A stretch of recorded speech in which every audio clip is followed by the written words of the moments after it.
जय श्री राम। मैं समाज सेवी संतोष पंकज चौहान। एक्चुअली आज के समाज सेवा के विभिन्न क्षेत्रों में काम करते हुए हमने ये पाया कि आज महिलाओं का वर्किंग प्रतिशत बढ़ा है और समाज में भागीदारी भी बढ़ी है, जिसकी वजह से उनके पास समय की कमी हुई है। और फूड इंडस्ट्री भी बहुत ज़्यादा ग्रो की है। तरह तरह के और बाहर मल्टीनेशनल्स का खाना, सब कुछ बड़े बड़े होटल्स रेस्टोरेंट बहुत तेज़ी से ग्रो कर रहे हैं। विदेशी फूड पर भी डिपेंडेंस बढ़ा है। तो उससे क्या है कि हम लोग जंक फूड के भी आदी से हो गए हैं। और अगर समय की कमी होने की वजह से भी और कुछ हो सकता है, टेस्ट वगैरह की वजह से बच्चे, बड़े, बूढ़े, स्त्री, पुरुष, जवान, सभी लोगों में फूड का क्रेज़ बढ़ा है। फूड इंडस्ट्री ग्रो करी है। अब हम लोग सुंदर दिखना चाहते हैं। हेल्थ समस्याओं से सभी लोग मोस्टली जूझ रहे हैं। स्वास्थ्य इशू बन रहे हैं। जितने हॉस्पिटल्स बढ़ रहे हैं, बीमारियां बढ़ रही हैं। जो हमारा खान पान का लेवल है वो थोड़ा अलग किस्म का हो गया है। आज हम जंक फूड बेस्ड हो गए हैं। कहीं ना कहीं हमें जंक फूड पर डिपेंडेंसी होती जा रही है। बच्चे, बूढ़े, जवान सब लोग इसका सेवन कर रहे हैं। तो जो हेल्दी फूड्स कंटेंट्स हैं, जो हेल्दी फूड्स हैं, वो हम नहीं खा पा रहे हैं। और हमारी दिनचर्या इस तरह की हो गई कि हमारे पास इतना समय भी नहीं है कि हम प्रॉपर मात्रा में प्रॉपर चीज़ों का सेवन कर सकें।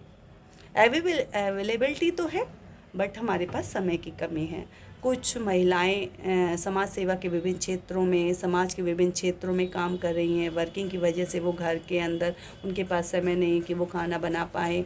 तो जो मेड्स के ऊपर डिपेंडेंसी है, तो जो खाने में जो भाव हुआ करता था, जैसे हमारी दादी, हमारी नानी, हमारी माँ जिस खाने को भाव से बनाती थी, कि भारत में आज भी 70 से 80% लोग गांव में रहते हैं। और एक भाव प्रधान देश है भारत। गांव प्रधान भी कह सकते हैं और भाव प्रधान, क्योंकि हमारी रामायण भी हमें बताती है, जाकी रही भावना जैसी, प्रभु मूरत देखी तिन तैसी। तो जब माँ अपने भाव से अपने बेटे के लिए खाना बनाती है, पति के लिए बनाती है एक स्त्री, तो उसमें भाव होता है, उसका टेस्ट अलग होता है, वो उसके शरीर में लगता है। वो 2 रोटी ज़्यादा खिलाती है, एक फुल्का ज़्यादा खिलाती है। और जो हम रेस्टोरेंट में खाना खाते हैं या जो हम बाहर का फूड खाते हैं, उसमें भाव की कमी है। खाना बनाते समय अक्सर भजन चलाए जाते थे, हनुमान चालीसा, लोग सुंदरकांड चलाया करते थे। आज के टाइम में व्यस्त ज़िंदगी है, मेड डिपेंडेंसी है, बाहर खाना बन रहा है, 3-4 दिन 5 दिन का भी खाना है, तो स्वास्थ्य पे फोकस नहीं। लेकिन हर कोई सुंदर दिखना चाहता है, इसके हम जिम जा रहे हैं, दुनिया भर के खाद्य पदार्थों का सेवन कर रहे हैं। लेकिन हमारे स्वास्थ्य दिन प्रतिदिन बद से बदतर होते जा रहे हैं। आज 20 साल की एज में हम 30 साल के दिखाई देते हैं। और जो 60 साल की उम्र में, 50 में बीमारियां हुआ करती थी, वो अक्सर 30 साल में दिखाई देती हैं। इसकी वजह है कि हमारा खान पान, हमें अपने खान पान पे फोकस करना पड़ेगा। हमें अपने डाइट में बैलेंस डाइट का प्रयोग करना पड़ेगा। फ्रूट्स का सेवन करना पड़ेगा, बादाम वगैरह खाने पड़ेंगे। और मिल्क का भी सेवन करना चाहिए। मिल्क तो एक बैलेंस डाइट ही है कि हर बच्चे, बूढ़े, जवान सभी को मिल्क का सेवन करना चाहिए। बट इसके साथ मैं ये कहना चाहूँगी कि अगर आप अपनी स्किन को ग्रो कराना चाहते हैं, ये मैंने कई पीढ़ियों की रिसर्च से, कई लोगों के द्वारा, समाज के, जो मेरे पास आया, एक छोटा सा नुस्खा ये भी मैं आपको बताना चाहूँगी कि अगर आप कच्चे दूध की मलाई या दूध की मलाई में इक्वल क्वांटिटी में हनी मिलाते हैं और अपने फेस पर लगाते हैं, तो आपकी स्किन, अगर आपकी 40 एज है तो 25 की लगेगी। बहुत अच्छी ग्रो करती है स्किन में। हर कोई सुंदर दिखना चाहता है, मॉडर्न ड्रेस पहनना चाहता है, मॉडर्न दिखना चाहता है, लेकिन अंदर से हम मॉडर्न नहीं हैं। हमारे विचारों में मॉडर्ननेस होना चाहिए।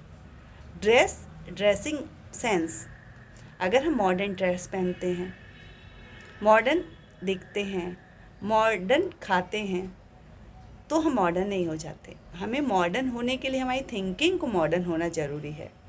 और हम डिप्रेशन के दिन प्रतिदिन शिकार हो रहे हैं, उसकी वजह और अपनी हेल्थ समस्या से जूझ रहे हैं, तो हमें अपने सबसे पहले सर्वप्रथम अपने स्वास्थ्य पर ध्यान देना पड़ेगा, अपने डाइट को बैलेंस करना पड़ेगा। अगर हमारा भाव अच्छा होगा, अगर हमारी डाइट अच्छी होगी, तो हम तो वैसे ही ब्यूटीफुल दिखेंगे। दुनिया में किसी का कोई भी कंपैरिजन नहीं है। ईश्वर की हर कृति बहुत ही सुंदर है और ईश्वर की हर कृति बहुत ही अतुलनीय है, बहुत ही सुंदर है। बट हमें थोड़ा सा इस पर ध्यान देने की ज़रूरत है कि हमारी लाइफ कितनी भी बिज़ी हो, लेकिन हमें अपने परिवार के लिए, अपने बच्चों के लिए और अपने स्वास्थ्य के लिए थोड़ा सा लिटिल बिट ध्यान देना चाहिए, काम करना चाहिए। अपने इन्हीं शब्दों के साथ आज मैं यहीं विश्राम देती हूँ अपने शब्दों को। कल एक नए टॉपिक के साथ आपसे फिर दोबारा बात होगी। कृपया आप मेरे चैनल को लाइक और सब्सक्राइब करें और हम समाज सेवा के विभिन्न क्षेत्रों में आगे कार्य कर पाएँ, इसके लिए आप हमें सहयोग करें। जय श्री राम।